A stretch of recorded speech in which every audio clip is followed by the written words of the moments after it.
ஆனால் இவர் வரும்பொழுது கண்டிப்பாக என்ன பண்ணுவார்? பிஜேபி 8ஆம் தேதி மீட்டிங் இருக்கு மதுரையில். பிஜேபியை சேர்ந்த நிர்வாகிகள், தமிழ்நாட்டின் நிர்வாகிகள் எல்லாரையும் அமித்ஷா இவங்க மீட் பண்ண போறாங்க. இம்பார்ட்டன்ட் இவங்க.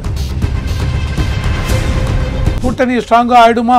கூட்டணி ஸ்ட்ராங்கா ஆகிவிட்டது என்றால் நம்ம தோத்து போயிடுமா அப்படின்னு அது கொஞ்சம் பயம் இருக்கும். அப்போ கூட்டணியால திமுகவினுடைய கட்சிக்கு ஒரு சிக்கலை அமித்ஷாவில் ஏற்படுத்த முடியும் சொல்ல கண்டிப்பாக ஏற்படுத்த முடியும்.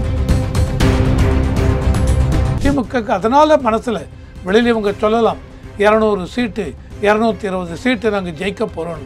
இல்லை, இந்த கூட்டணி ஸ்ட்ராங்கா அமைஞ்சிருத்துன்னு வச்சுங்க. இடி என்ன சொல்லுவாங்க? இந்த டாஸ்மாக் as ஆர்கனைசேஷன் இல்லை இவ்வளோ பெரிய பெரிய இவங்களாம் இன்வால்வ்டு, இதான் எங்களோட குற்றச்சாட்டு அப்படி ஃபுல் டீட்டெயிலை கொடுத்தால் அந்த கேஸு பெரிய அளவில் இது எடுக்கும். அதில் நிறைய பேர் சிக்குவாங்க. அமித்ஷா டெல்லியிலிருந்து 8ஆம் தேதி தமிழ்நாட்டுக்கு வருகிறார் என்றால் அழுத்தமான ஒரு பாசிட்டிவ் சிக்னல்.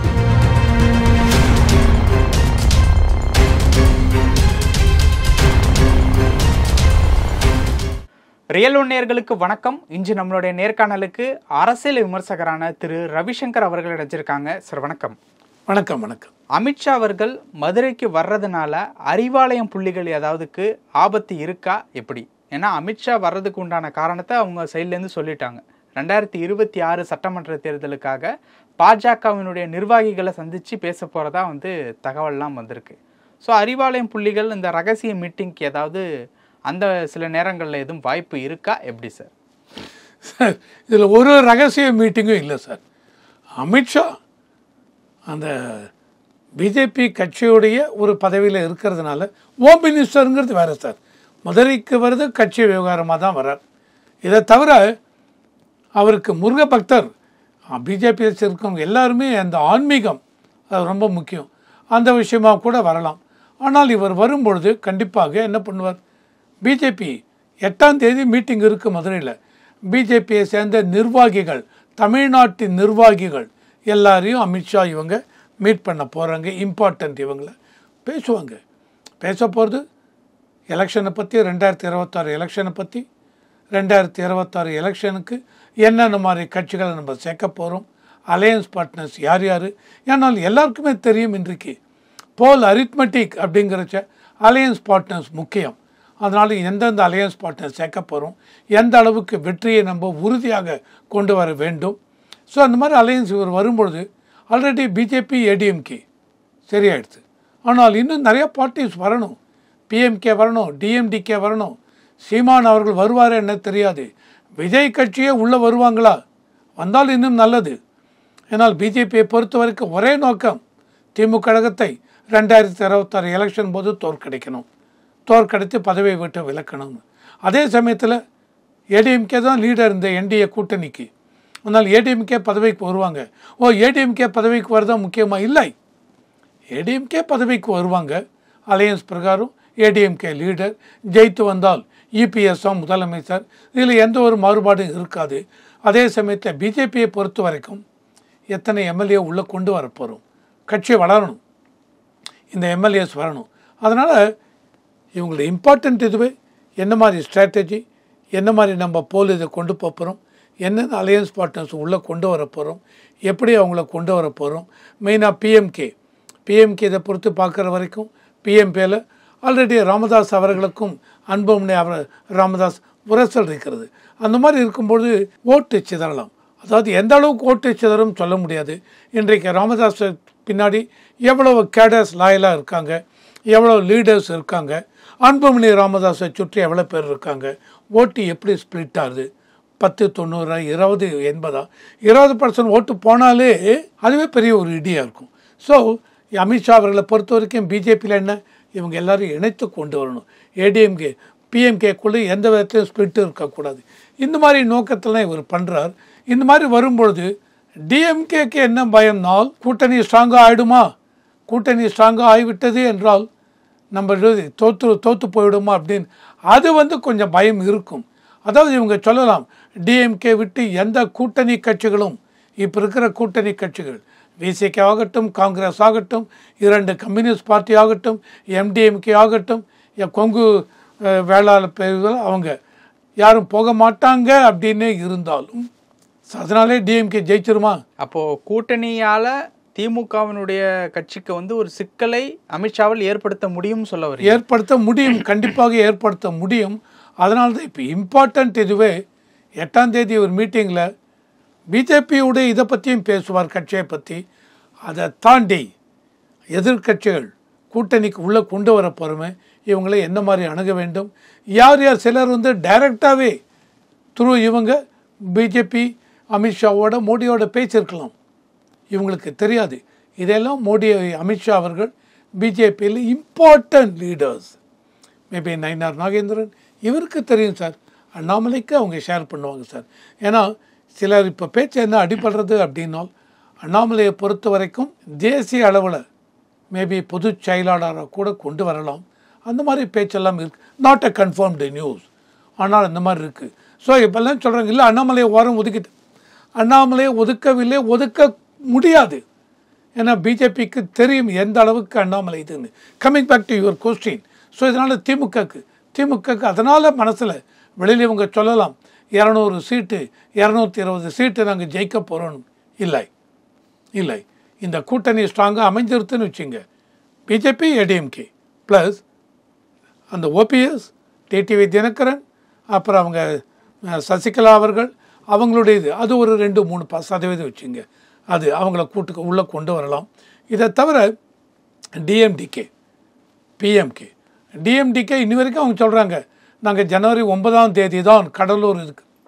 சார் டிஎம்டிகே என்னை பொறுத்த வரைக்கும் இவருக்கு அப்புறம் விஜயகாந்துக்கு அப்புறம் அதே அளவுக்கு உங்கள் கட்சியில் ஸ்ட்ரென்த் இருக்கா, மக்கள்கிட்ட அந்த அளவுக்கு செல்வாக்கு இருக்கா தெரியாது, அவங்களுக்கே தெரியாதுங்க. எல்லா கட்சிகளும் ஆனால் இதை மறைச்சி வச்சுட்டு கடைசி வரைக்கும் நாங்கள் அப்புறம் தான் சொல்லுவோம், அப்புறம் தான் நீங்கள் அந்த மாதிரி சொல்லிட்டு போனேன்னு வச்சுங்க, இங்கே கூட்டணி ஃபில்லாக எடுத்துனால் இங்கேயும் இடம் இருக்காது, டிஎம்கேலையும் இடம் இருக்காது. அந்த டிஎம்கே இவங்க சொல்கிறது சார் இந்த கூட்டணி அப்படியே இருந்திருந்தால் டிஎம்கே ஷூராக வின் பண்ணிடும், அங்கேயே எனக்கு டவுட் இருக்குங்க. ஏன்னால் இந்த அளவுக்கு டிஎம்கே மேலே மக்களுக்கு அந்த கொலை குற்றம், தென் எந்த அளவுக்கு ஒரு அதிருப்தி, கள்ளக்குறிச்சி ஸ்கேம், டாஸ்மாக் ஸ்கேம், அது இது எங்கே பார்த்தாலும் ஊழல், அது இதுன்னு மணல் கொள்ளை, கனிம வள கொள்ளை, அது இதுன்னு வரைச்ச மக்களுக்கு அதிருப்தின்னு வந்து விட்டது. இந்த டாஸ்மாக் ஸ்கேமெல்லாம் அதுக்குள்ளே வந்து எந்த அளவுக்கு மேக்சிமம் பெரிய பெரிய தலைவர்களுக்குள்ளே இந்த டாஸ்மாக் ஸ்கேமில் லிங்க் இருக்குது என்று ப்ரூவ் ஆகிட்டு. ஏன்னா இன்னும் 10 மாதம் இருக்குது எலெக்ஷனுக்கு, அதுக்குள்ளே இதெல்லாம் தெரிய வந்தால் மக்களுக்கு பெரிய அதிருப்தியோடையும், உங்கள் கூட்டணியே உடையாமல் இருந்தாலும், திமுக கூட்டணியே உடையாமல் இருந்தாலும், அந்த அதிருப்தி, அந்த ஆன்டி இன்கம்பன்சி ஃபேக்டர் அது வந்து நெகட்டிவ் ஸ்விங்கை கொடுக்கும். 43% இருக்கா நெகட்டிவ் ஸ்விங், 8%, 9%, 10% வந்ததுனால் 32-30க்கு வரும் உங்கள் ஓட்டு. கூட்டணி அதே தான் இருப்பீங்க, இவங்க விசிகே, கம்யூனிஸ்ட் பார்ட்டி, காங்கிரஸ் எல்லாம் இருப்பீங்க. இருந்தாலும் மக்கள் மனதில் அதிருப்தி அந்த மாதிரி வந்தாலும் டிஎம்கே ஓட்டு சிதறும். இன்னும் ஏன்னா இது வந்து 2011 நடந்திருக்கு, 2006லேருந்து 2011 டிஎம்கே தான் ஆட்சியில் இருந்தீங்க. அதை தாண்டி 2011 எலெக்ஷன் வரும்பொழுது 2G ஸ்கேம், அதில் டிஎம்கே கலைஞர் டிவி 240 கோடி வாங்கி விட்டார்னு பேச்சு வந்த உடனே 2011 எலெக்ஷனில் மக்கள் இவங்களை தூக்கி போட்டாங்க. அப்போ என்ன அடுத்து வெறும் 23 ஓட்டு தான் டிஎம்கே கிடச்சிது. அந்த மாதிரி மக்கள் மனதில் வெறுப்புன்னு வந்து விட்டால் நீங்கள் எவ்வளோ பெரிய கூட்டணியாக இருங்க, உங்கள் கூட்டணியோடு இருந்த அத்தனை கட்சிக்குமே ஓட்டு விழாது. ஓகே, அமைச்சர்கள் நிறைய பேர் வந்து கேஸில் சிக்கியிருக்காங்கல்ல, அது ரிலேட்டபிளாக அமித்ஷாவினுடைய வருகைக்கும் இதற்கும் ஏதாவது பார்க்கலாமா? இது வந்து ஒரு கிளாரிஃபை நான் பண்ணிடுறேன். என்றைக்குமே பிஜேபி அதாவது இடியை அவங்க கிளப்பி விட்டு இங்கே போங்க அங்கே போங்க, இடியை கண்ட்ரோல் பண்ணுறதுங்கிறது பிஜேபி சென்ட்ரல் கவர்மெண்ட் பண்ணவில்லை, இதை நான் சொல்லிடுறேன். இடி சிபிஐலாம் சென்ட்ரல் கவர்மெண்ட்டுக்கு கீழே அவங்க தனித்தனியாக தான் இருக்காங்க, அதனால் இவங்க கண்ட்ரோல் கீழே கிடையாது. அதனால் பிஜேபி அமித்ஷா வந்து அதனால் இவங்களுக்கு இருக்குமா? கிடையாது. அமித்ஷா வர்றது ஒரு பொலிட்டிக்கல் இது, மற்ற இந்த தலைவர்கள்லாம் பார்த்து பேசுவாங்க. இந்த இடி இதெல்லாம் வரும்பொழுது இடியை பொறுத்தவரைக்கும் already TASMAC scam, supreme court vacation முடிஞ்ச உடனே அவங்க இப்போதைக்கு இன்டரிம் ஸ்டே கொடுத்துருக்காங்க, அகெயின்ஸ்ட் டாஸ்மாக் ஆஸ் ஆர்கனைசேஷன் நீங்கள் போகக்கூடாதுன்னு.